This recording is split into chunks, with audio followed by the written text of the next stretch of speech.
Good morning, happy Tuesday. I'm about to start streaming, but before I start, there's a really cool trick that Rob introduced me to when he was here the other day that I realized I can apply to pretty much anything, and I want to show you because some of you are going to find this really useful and it's super cool. You ready? So as many of you will recognize, this is the start button, the whatever you call it, the start section, and you can pin things to the start section, but usually only programs. But there's a way you can pin anything you want to there, which is super useful, and Rob showed me how to do this for a specific folder, so I can click this and it opens up my work folder, which is in a directory in C drive.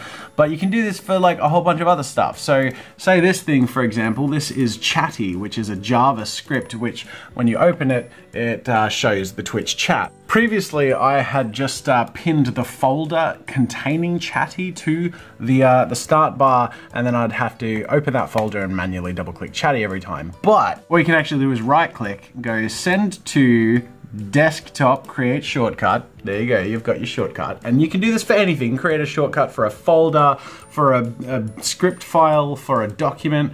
And then you right-click on this, you go properties, and then in here, before this target thing, just write Explorer, and then space, and then put in a quotation mark, and then at the very end of the thing, put another quotation mark, and then you can save or apply. Another thing you can do is change the icon, and I've changed my Chatty one to that because it's like a chatty icon, sort of. Anyways, so you can change it to something or use a custom one or whatever. Anyways, once you've done that, you can right click and pin to, where is it? Well, I mean, it says unpin from start, but that's because I've already done this, and it's pinned to start. So there you go, that's my Chatty icon. Anyways, I'm kind of obsessed with that new trick. It makes accessing things quickly a lot easier, and I'm all about efficiency, but speaking of efficiency, I'm being very inefficient with my time because I'm late for the stream, so I've got to finish this. But I thought you'd enjoy that little trick. Thanks, Rob, for showing me that. Enjoy, everybody. At least Windows users, not those pesky Mac users.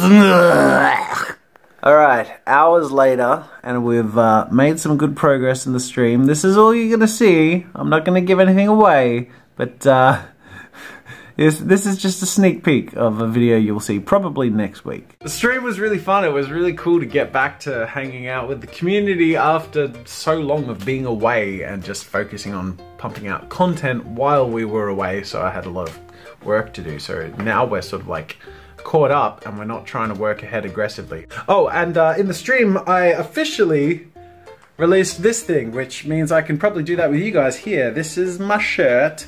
This is an evergreen shirt. It comes in a variety of colors. I have shown this in a previous vlog. You get it in purple and black, green, white, and blue. And I'll put the link in the description. The Draw with Jazza shirt is back up too. But I want to start making shirts that I can just wear, both day to day, but also in content that is clearly like art shirts and stuff, which I think would be fun. So hopefully you guys will enjoy seeing that or getting that or whatever. Anyways, links in the description to the pencil shirt and the Draw with Jazza shirt, so go check them out.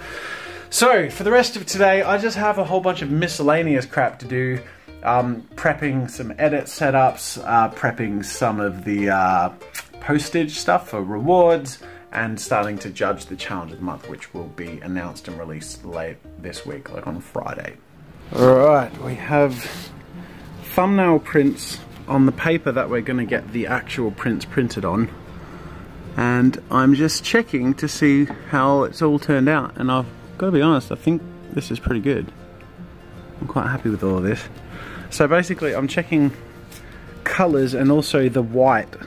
So you can see we have a white edge, but white in the middle of the pages. So I just want to make sure that there are no, you know, like weird colour, you know, mismatchingnesses or whatever. Obviously I'm not good with words, but I'm happy with how this has all come together. You can see some of them are much more black and white than coloured, but they've still turned out really good. The colour ones are really nice too. I quite like the contrast.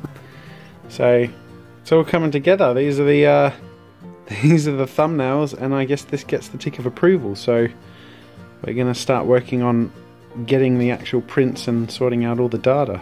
By the way, just because I found this quite interesting and amusing, If I were to guess which of these was the most in-demand print out of all the fundraiser prints, my guess would have been either the Joker one or the Venom one, which is this one here.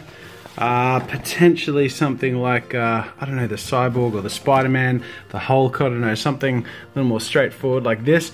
But I was actually really surprised that the #1 most in-demand print out of all of these was this one. By like, I don't know, like a huge margin. It was more than double the next most popular print. The apocalyptic sexy ghost with the power of love. I found that very interesting. Out of all of these ones and all the pop culture-y ones, the one that won by far was a random character design session. And that's really satisfying as an artist that, you know, the original character beat popular characters. Yay! That's so cool.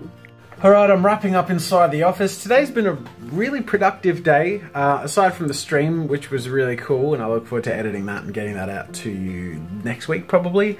Mrs. Jazza and I got a lot done on the campaign perks, just sort of getting the ball rolling. Anyone who didn't receive the email essentially asking you to fill in your perk info specifically for the prints, check your junk mail and check your inbox. We've sent a second round of emails to people who haven't filled in the form and haven't received that email. So just check on that. Anyone who has received that email or filled in the form, don't worry, you've done it, we've got it, it's all good.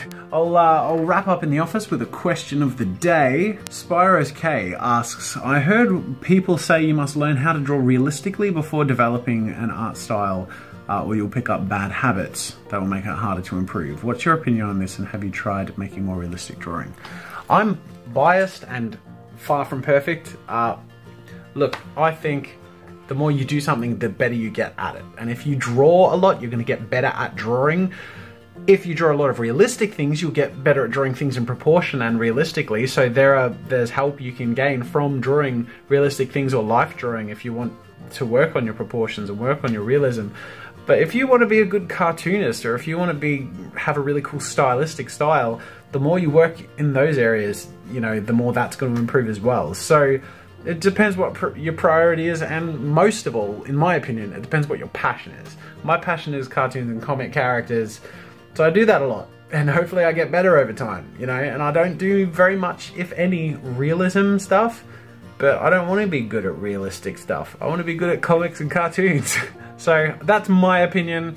I'm not formally educated, and I'm sure I am wrong in some aspects, and that I could gain a lot from some formal study and some traditional observation of that sort of stuff. But, you know, I also have a huge belief in the power of loving something and learning from doing. So it's coming, people. The prints are coming.